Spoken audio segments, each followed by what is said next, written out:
जी, चीचावतनी से मैं हूँ मियां रिजवान अनवर। आज जो है वो थाना उकाम वाला बंगला की हदूद में सगे भाई ने जो है वो अपनी बहन को गैरत के नाम पर मौत के घाट उतार दिया है। मुलजम जो है वो इस्लाम इरशाद बीबी का सगा भाई था और जो इरशाद बीबी है ये दो बेटियों की माँ थी और अपने वालदैन के घर पर आई हुई थी, जहाँ पर जो है वो सफाक भाई ने गैरत के नाम पर अपनी सगी बहन को कत्ल कर दिया है। वाक़या की इतला मिलने पर जो है वो थाना उकाम वाला बंगला पुलिस मौका पर पहुंची है और मौका पर पहुंचकर जो है वो उन्होंने लाश को पोस्टमार्टम के लिए THQ अस्पताल मुंतकिल किया है और मुलजम इस्लाम जो है वो मौका से फ़रार हो चुका था।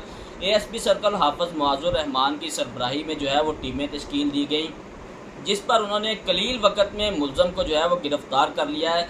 अब तफ्तीश में तमाम मामलात सामने आएंगे कि आया कि गैरत के नाम पर कत्ल हुआ है या वजह अनाद कोई और थी।